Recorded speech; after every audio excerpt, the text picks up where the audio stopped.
If you met them, you'd never guess what they were capable of.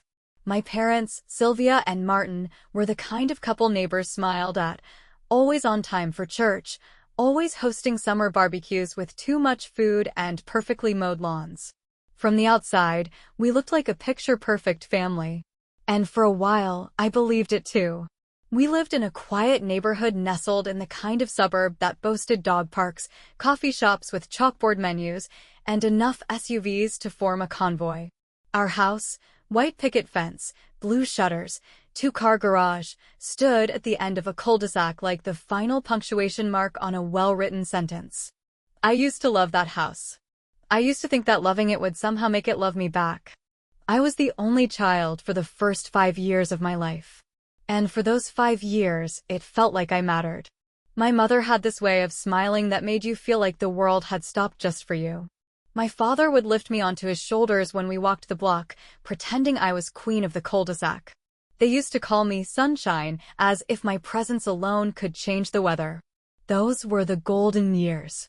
Birthday parties with handmade decorations. Sunday night spaghetti dinners. Road trips with car games and cassette tapes playing Fleetwood Mac. I have photos from back then, actual printed photos in dusty albums no one opens anymore. My mother kissing my forehead, my father lifting me into the air, both of them looking at me like I was the center of gravity. The strange thing is, you never realize when something good ends. You never get a warning label or a sharp, cinematic sound cue. One day, the way your parents look at you starts to shift. It's so slow, you don't even notice at first. That smile from your mother lingers a second less. Your father doesn't ask how your day was. You think, maybe they're tired. Maybe it's just work stress. But deep down, your gut knows.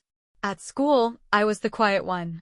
The straight-A student, always polite, never the one causing trouble. Teachers loved me. Parents of other kids told my parents how lucky they were to have a daughter like me. My mom would beam, but there was a stiffness to it, like she was accepting an award for someone else's performance. I tried hard to please them, God, I tried. Every good grade I brought home was met with a distracted, "That's nice, sweetheart." But if I ever forgot to load the dishwasher, that was a whole different story. Still, at the time, it didn't feel wrong. That's the trick. When you grow up in it, you think it's normal. There were still good days. Days when my father helped me build a cardboard solar system for the science fair. Nights when my mother braided my hair as we watched sitcom reruns. They weren't monsters. Not yet. It's strange writing this down now, knowing where the story ends. But I need you to see it the way I saw it first, the illusion. The calm before the storm. Because if you don't understand the mask, you won't understand the horror when it slips. And trust me, it will slip. Sunday mornings in our house had a rhythm to them, like a song we all knew by heart. My mother brewed coffee in the same chipped ceramic pot she'd had since college, filling the kitchen with a rich, nutty aroma that blended with the scent of baking cinnamon rolls. My father would be outside, tending the lawn as if it were a living sculpture. I used to sit by the window and watch him, marveling at how precise he was with the trimmer, as if the edges of the grass somehow mattered more than anything else. Inside, the floors gleamed with fresh polish, the furniture perfectly aligned. My mother liked things in order, in their proper places, a phrase she repeated so often it became a family mantra. She had a knack for making the house feel like a showroom, every throw pillow fluffed just right, every mirror spotless. But it wasn't just about cleanliness. It was about control. Even as a child, I sensed the undercurrent. That if something was out of place, a misplaced shoe, a cereal bowl left on the counter, the air shifted. Not loudly, not violently, just enough that the silence became heavier. And I learned to read those silences like most kids read storybooks. We went to church every Sunday, dressed like we were trying to impress God himself. My mother wore tailored skirts and soft pastels, her lipstick always perfectly applied. My father wore crisp shirts and ties that never wrinkled. I had little dresses with itchy lace collars and shiny shoes that pinched my toes, but I never said a word. In public, we were smiles and folded hands. A family from a catalog. And when people looked at us, they saw perfection. After church, we always had brunch. eggs, pancakes, orange juice in glass pitchers. My father read the paper while my mother scrolled through local charity newsletters, highlighting upcoming events she wanted to be seen at. I would clear the dishes and wipe down the table, careful not to spill anything, careful to earn their approval in whatever quiet way I could. And yet, for all the order, for all the polish and picture frames and family portraits on the stairwell wall, I felt like a visitor. Like someone they let stay out of obligation, not love. But back then, I didn't question it. I just worked harder. I believed, in that innocent, desperate way only children can, that if I was just better, they'd see me again. The way they used to. Still, there were flickers of affection. My father would help me with math homework, his patience surprising and rare. My mother once spent an entire afternoon sewing a costume for my school play. And on my 10th birthday, they bought me a telescope. I remember that night vividly, lying on the lawn, wrapped in a blanket, pointing out constellations with my father beside me, naming stars neither of us really knew. Those were the moments I clung to. The ones that made me believe that whatever else I felt, the quiet loneliness, the invisible rules I was supposed to follow, was just my imagination. That I was lucky. That I had what other kids dreamed of. But now, looking back, I see those moments differently. Not as signs of love, but as distractions. Brief flashes meant to keep me from seeing the truth. The cracks were already there. I just hadn't learned how to look for them yet. Because the thing about people who need control is, they don't handle change very well. And change was coming. By the time I turned 11, life in our house had settled into something that felt solid. Predictable, even. I had mastered the unspoken choreography, when to speak, how to behave, what expressions to wear depending on the temperature of the room. It wasn't fear, not exactly. It was more like performance. And I was good at it. School became my sanctuary. I threw myself into academics, clubs, anything that got me praise without too much visibility. I wasn't trying to be popular, God no. That would have put me in the spotlight, and attention, even good attention, had a way of backfiring at home. But I knew how to be reliable. I was the kid teachers trusted with unlocking cabinets, passing out tests, watching the classroom when they stepped out. I knew how to be useful. At home, useful was currency. My mother started calling me her little helper. She'd smile when she said it, usually while handing me a list of chores or asking me to babysit the neighbor's toddler last minute. I said yes to everything. I didn't know I could say no. And every time she praised me to her friends, "She's so responsible. I never have to ask twice," a small piece of me felt like I was earning my place in the house again. My father was quieter. We weren't as close as we'd once been. The nights on the lawn with the telescope had faded into memory, replaced by evenings where he barely looked up from his laptop. He worked long hours, came home late, and when he did speak to me, it was usually to ask about grades or remind me to keep the noise down. But he wasn't cruel, just distant. And when you're a kid desperate for affection, indifference feels like mercy. Despite everything, I still tried to believe we were okay.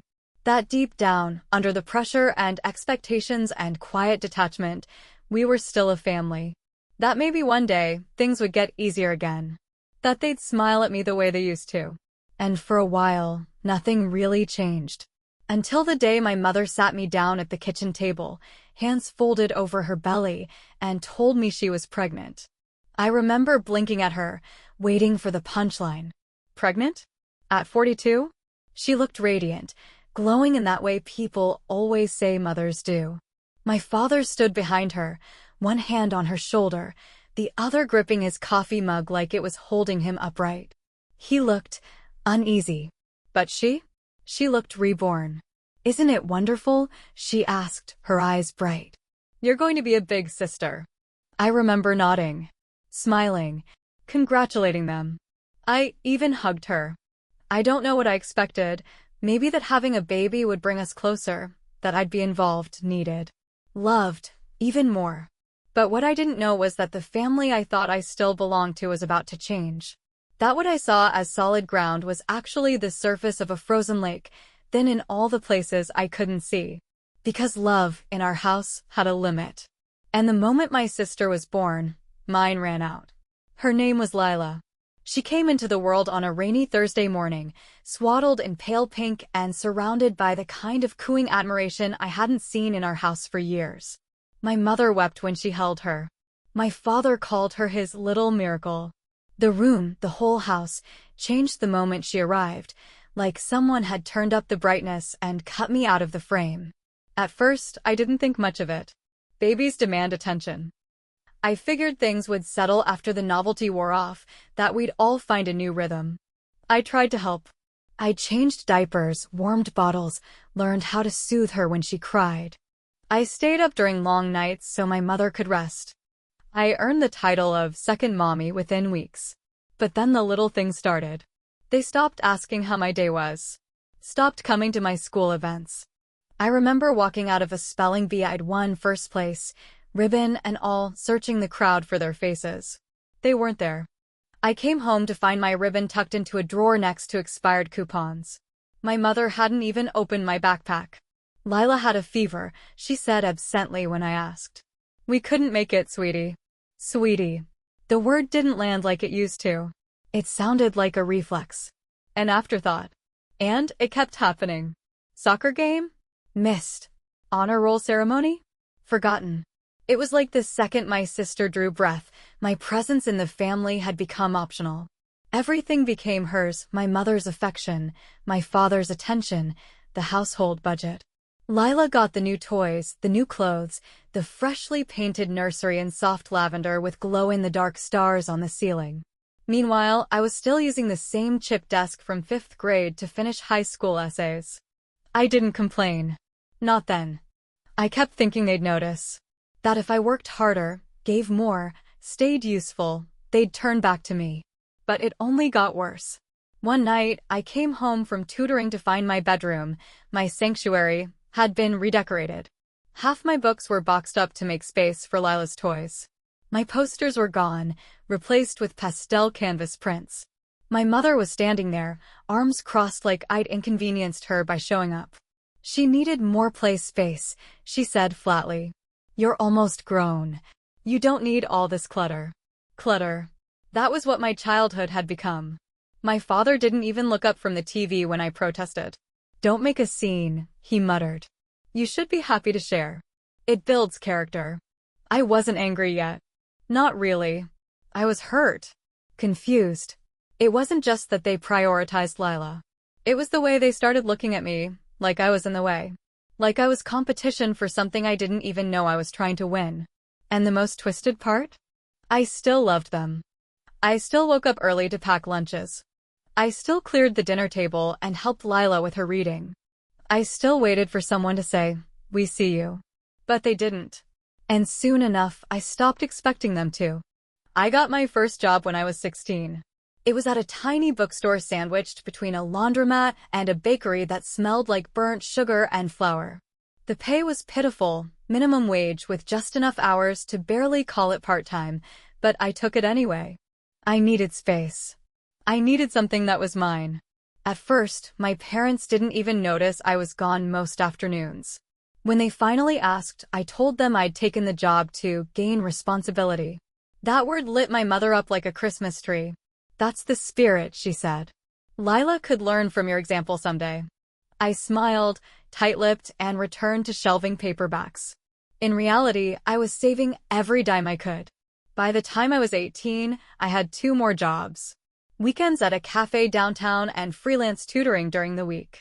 I was acing my classes, pulling in more hours than most of my classmates, and still somehow managing to cook dinner 3 nights a week because mom's tired, and your sister needs you to pitch in. They never asked how I did it. They just expected it. And I kept doing it because I didn't know anything else. But here's the thing about working hard in silence. It adds up. Fast forward to college, I got in on a full scholarship. Not a dime from my parents. When I asked if they could help me with textbooks, my mother sighed like I'd asked for a second mortgage. We're still paying off Lila's braces, she said, sipping wine like it tasted better than guilt. So I bought my own books. Worked 2 jobs through school. I'd study during breaks and take late-night shifts cleaning classrooms after campus events. I did it all. I didn't just survive, I thrived. Graduated top of my class. Landed a marketing job straight out of undergrad. Within a year, I was promoted. Then again. Before long, I was making more money than either of my parents ever had. And I didn't tell them. At home, nothing changed. They still spoke about Lila like she was the center of the universe. Her ballet recitals were sacred events. Her bad report cards came with, "She's just going through a phase." My accomplishments? They barely warranted a text back. One Christmas, I flew home for the holidays and overheard my father on the phone with a neighbor, bragging about Lila's artistic talents. I had just won a regional business award. My name was in the paper. He didn't mention it. Not once. It should have hurt more. But I was past pain by then. Numbness is a funny kind of armor. It doesn't stop the knife, it just keeps the bleeding quiet. Instead, I focused on my work.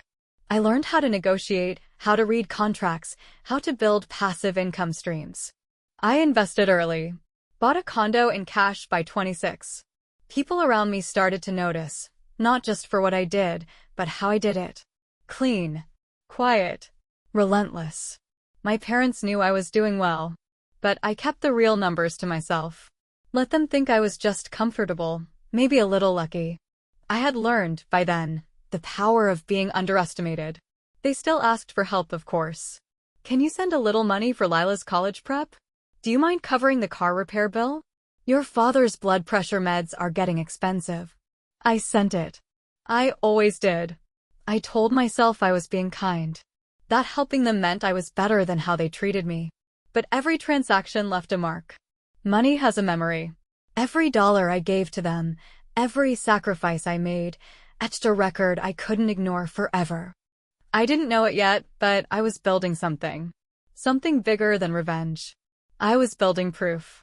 It's funny how long you can carry silence before it turns into something heavier. Something sharp. By the time I was in my late 20s, I had moved 3 hours away and into a different world entirely. My apartment overlooked the skyline. My salary had 6 digits. I had coworkers who respected me, clients who requested me by name, and a bank account that no longer flinched when rent came due. But every call from my family still felt like a stone dropping into the middle of my chest. They weren't malicious. At least, not overtly. Not the kind that yells or slams doors or leaves bruises. No, my family specialized in the subtle wounds. Guilt. Dismissal. The soft erosion of identity, scraped away in layers until you weren't sure if what you felt was real or just overreaction. Lila was in college by then, a liberal arts degree she changed every semester and barely showed up for. But it didn't matter. My parents still acted like she was a prodigy. When she failed a class, it was the professor's fault. When she missed a scholarship deadline, they asked if I could cover her tuition, just for this semester. I said yes. Again, there was always a reason. A doctor's bill. A broken laptop. A rent check that didn't clear. And each time, they framed it as if I was being generous, not as if I was the only adult in the house, the only one who understood consequences. I stopped trying to share my successes with them. When I bought my second property, a small but modern townhouse in a rising neighborhood, I didn't even tell them. When I landed a keynote speaking spot at a major industry conference, I texted my old mentor instead. I learned to carry my pride in private. I wore it like armor, not jewelry. Still, I kept showing up. Birthdays, holidays, the occasional Sunday dinner. I brought wine and desserts and sat through conversations that revolved entirely around Lila, her dating life, her classes, her potential. My father would ask about work like it was small talk. My mother would say things like, "Don't work too hard, you'll scare the men away," followed by a wink and a laugh that never reached her eyes. They had stopped asking me about me a long time ago. Not that they'd ever really started. I kept a list. Not physically, but mentally. A record of moments. Missed graduations. Forgotten achievements. Money given without thanks. Insults disguised as concern. The list wasn't born of anger, it was born of clarity. Because eventually, you stop trying to fix things. You just start noticing. And through it all, I still gave. I paid off a credit card my mother racked up accidentally. I co-signed for Lila's second apartment when she got evicted from the first. I bought my dad a new laptop when his broke, even though I found his old one later, fully functional, buried under a pile of magazines. It wasn't about the money. It was about the expectation. The assumption that I would always be the one to step in, to sacrifice. That I didn't need praise or thanks or even acknowledgement because I was the strong one. The reliable one. The invisible one. And then one winter, in the middle of a casual conversation over dry roast chicken and too sweet wine, my mother made a comment that stuck with me longer than it should have. "You've always been so low maintenance," she said, smiling across the table as Lila chattered on about some boutique internship she'd just quit. Such a blessing, really. Not like Lila. She needs us.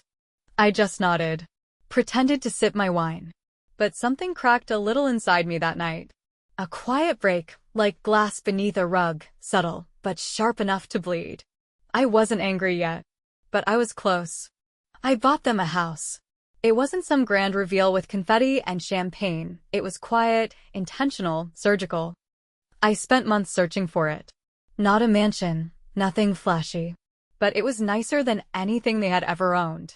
A 3-bedroom craftsman in a well-kept neighborhood, with a sunroom my mother would love and a backyard my father could obsessively mow into patterns. It had central air, granite counters, walk-in closets, every amenity they used to sigh over on home improvement shows. And I bought it outright. No mortgage. No strings. Except, of course, the invisible ones. When I first told them, my mother burst into tears. My father just blinked in silence, like he couldn't compute what I'd said. I think they thought I was joking. Then the reality set in, and the praise came flooding in, awkward and uneven, like it didn't quite know how to fit in their mouths. "You didn't have to do this," my dad said, not with humility, but disbelief. My mother walked through every room like she was afraid to touch anything, murmuring things like, "It's too much. This is too much." But I knew the truth. It wasn't too much. It was finally enough. The paperwork was handled quietly. I put the deed in their name, with a clause they didn't ask about buried in the fine print, language that kept the control with me, should certain conditions be violated. Legal insurance. A subtle boundary they'd never know existed, until they did. People thought I was a saint. Friends called me generous. Coworkers said things like, "You're such a good daughter," with a mix of admiration and confusion. Because who gives something so significant to the same people who barely acknowledge their existence? Who buys a house for the ones who chipped away at their worth for years? I did. Not because I wanted their love. Not because I thought they'd change. I did it because I had nothing left to prove, and because power, when handled quietly, is an art form. Let them believe it was forgiveness. Let them call it grace. Let them move in and decorate and tell the neighbors their daughter made something of herself. I didn't care what they said. What mattered was that I knew the truth. This wasn't a gift. It was a line in the sand. I let them believe, for a while, that the story was over, that the prodigal daughter had come home bearing blessings, that the family rift had mended with real estate and renovations. They hosted dinners in that house. They showed it off like a trophy. My mother threw a summer garden party and told everyone how proud she was of me, how successful I'd become, as if she'd had anything to do with it. My father bragged about the neighborhood. Lila moved in temporarily, while she sorted things out, again, and I let it slide, even paid for new furniture. And yet, not once, did they say thank you without attaching some subtle sting. "We always knew you'd do something special. You were always more practical than Lila. I guess it's nice that you finally settled down." They couldn't help themselves. They couldn't see the generosity without trying to rewrite it into something that benefited them. But I wasn't waiting for gratitude anymore. I wasn't waiting for anything. Because I knew what they didn't. The final straw was coming. And when it did, I'd be ready. It was a Tuesday evening in late September, the kind of day that pretends to be warm just long enough for you to regret not wearing a jacket. I had come by the house with a bag of groceries, my way of checking in, keeping the peace, and making sure they hadn't managed to burn it down metaphorically or otherwise. My mother met me at the door with her usual disapproval masked as concern. "You look tired. Are you sleeping enough?" Not, "Hi." Not, thanks. Just that ever-present need to reshape me into something more convenient. Inside, Lila was on the couch, laptop open, laughing at a show I didn't recognize. She gave me a wave without looking up. My father was in his recliner, the TV blaring some game show neither of them were watching. I placed the groceries on the kitchen counter and asked, too politely, if anyone wanted dinner. No one answered. No one ever did. I stood in the kitchen, unpacking ingredients I'd bought with my own money for a meal they didn't request, wondering when I'd turned into a service technician in my own narrative. That's when my mother wandered in, leaned against the doorway, and sighed like I had disappointed her just by showing up. You know, she said, eyes flicking to the casserole dish I was buttering, it's always amazed me how much you do for this family. There was something in her tone that made me pause. Not gratitude, no, it was more like amusement. You're not like Lila, she continued. She needs us. You just keep going. Always trying to prove something. It's almost funny. I turned to her slowly. Funny how? And then she laughed, soft and casual, like we were sharing some harmless family joke. Oh, don't take it personally. It's just, you were a surprise, sweetheart. An accident, really. We weren't planning for you. But you turned out useful in the end. She said it like she was complimenting me. Like useful was the highest thing a person could be.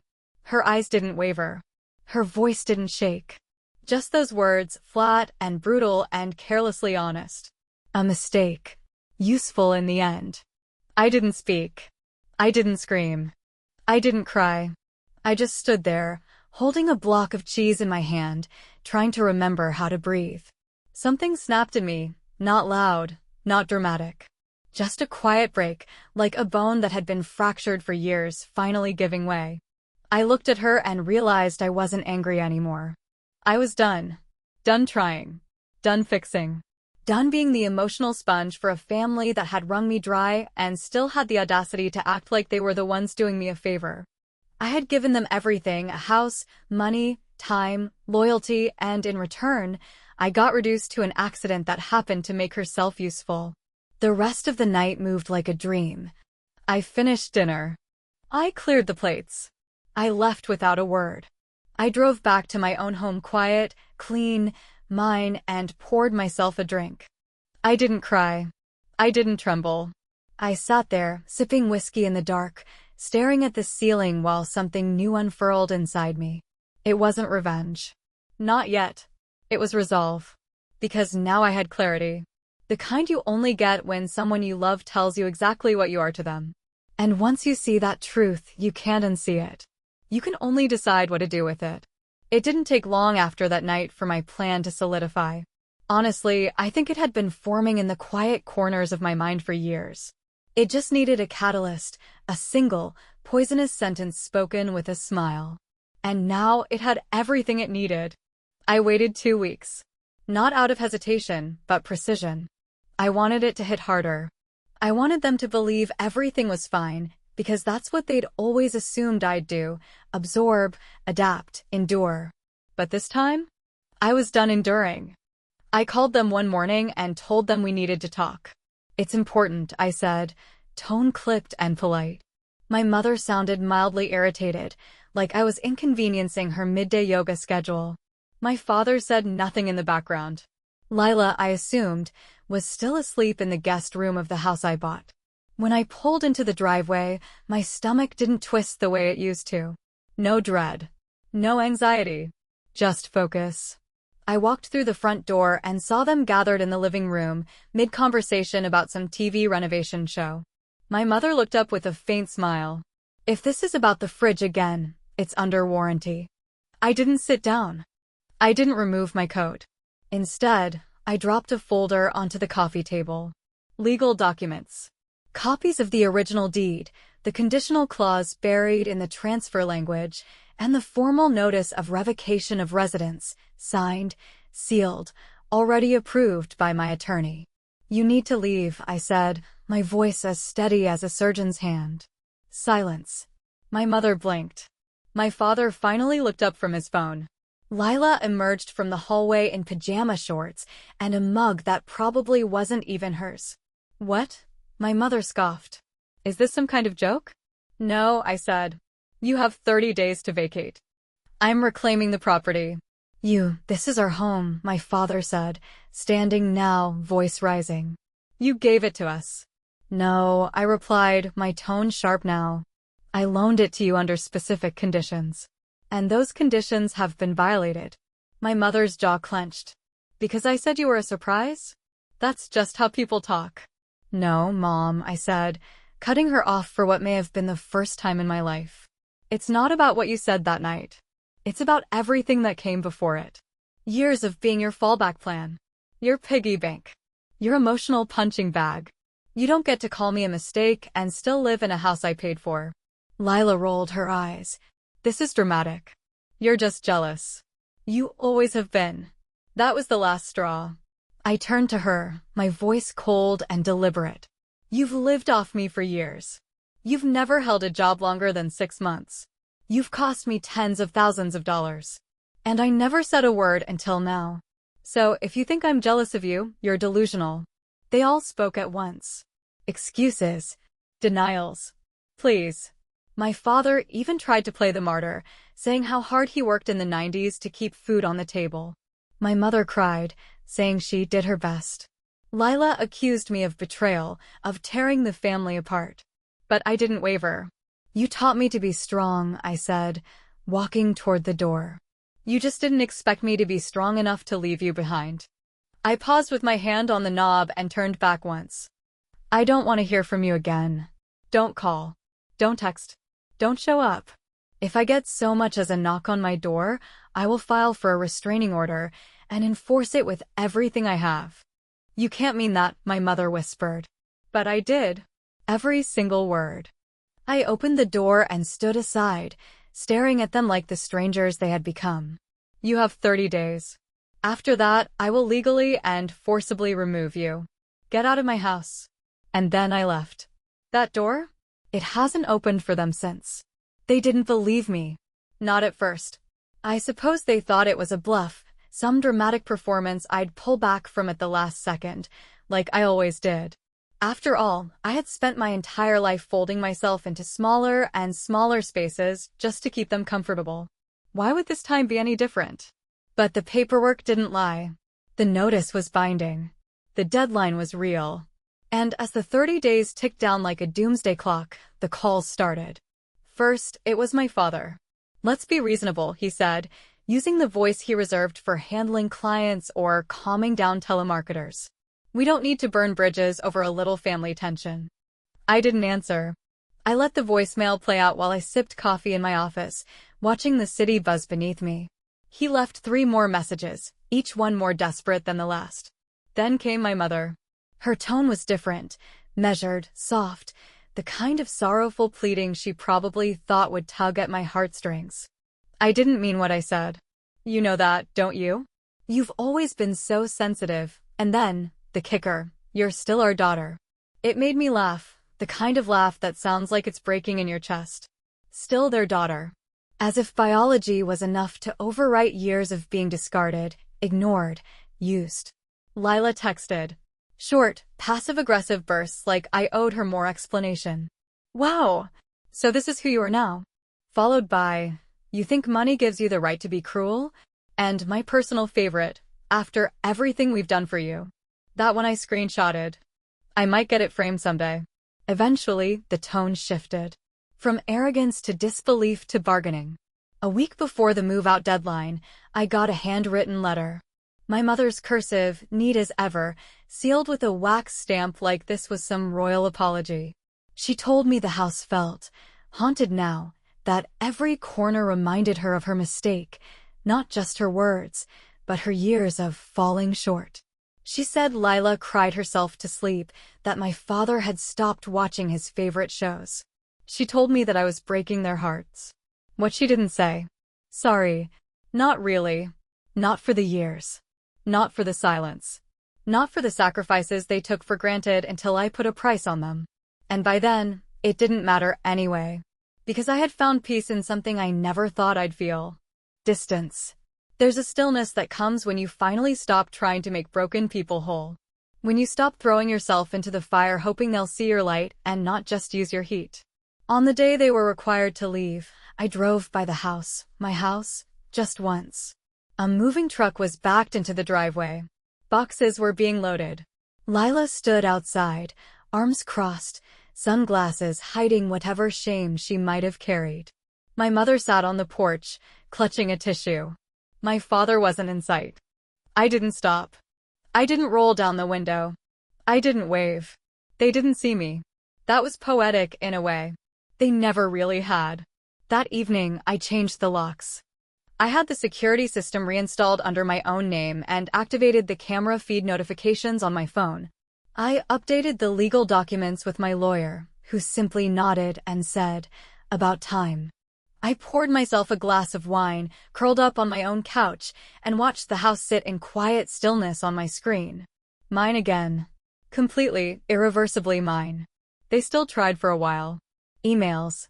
Postcards. A voicemail from my father that said, "We never meant to hurt you. You just took things the wrong way." That one I deleted without listening to the end. Because this wasn't about miscommunication. This was about a lifetime of conditional love that expired the moment I stopped being useful. And now, they finally understood what that felt like. It's strange how quiet revenge can be.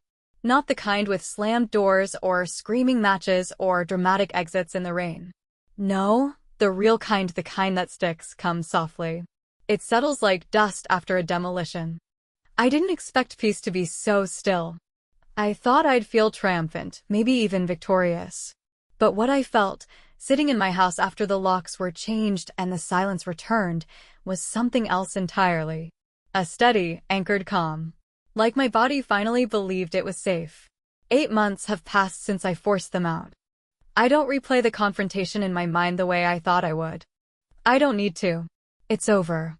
Done. Sealed. The paperwork's been filed. The property is mine again, legally, emotionally, spiritually. Every square inch of this home is drenched in my choices now. The walls, repainted in clean, cool colors, reflect who I am, not who they wanted me to be. The furniture fits me. The books on the shelves are ones I love.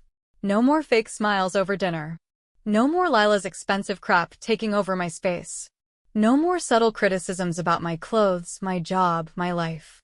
It's my life now. They tried for a while, of course. The messages came in waves, first confused, then angry, then desperate. My mother sent letters written in her neat cursive, folded with care, sealed like declarations of war disguised as olive branches. My father left voicemails, alternating between gruff disappointment and thinly veiled pleading. Lila texted me nonsense, little jabs about how family doesn't give up on each other, or how I was being heartless over a stupid misunderstanding. What none of them could wrap their heads around was that the misunderstanding wasn't mine. It never had been. I had spent decades misunderstanding my place in that family, believing I was supposed to carry the weight of their wants, their mistakes, their neglect.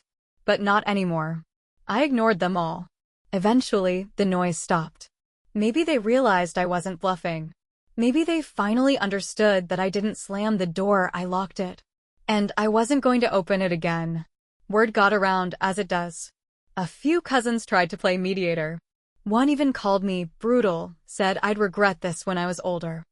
I smiled and told them thank you for their concern, then blocked their number. What I don't need now is someone trying to rewrite history for the comfort of people who wrote me out of it in the first place. They moved into a small rental on the edge of the city, ironic, considering how often they used to sneer at that part of town. From what I've heard, it's modest. 2 bedrooms. No yard. Lila's back with them, of course, still claiming she's finding herself at 30. My parents are reportedly adjusting, which I imagine means they're learning to live without the convenience of me footing their bills. No more surprise deposits from my account. No more new appliances. No more blank checks for their comfort. I drove past the old house once, the one I gave them, the one I reclaimed. It was mine again. All of it.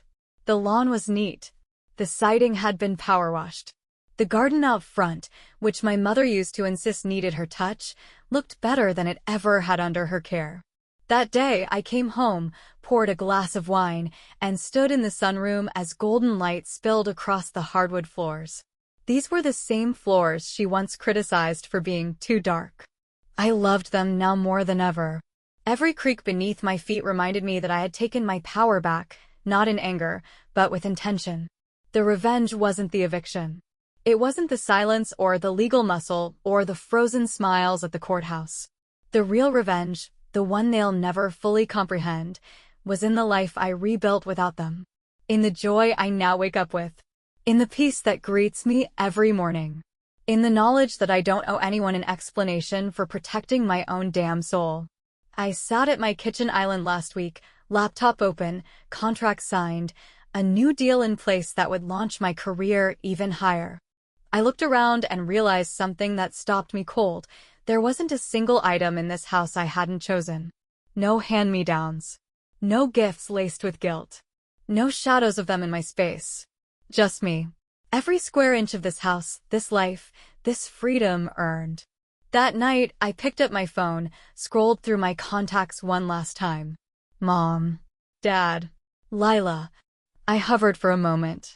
Not out of sentiment, but recognition. This was the last tie.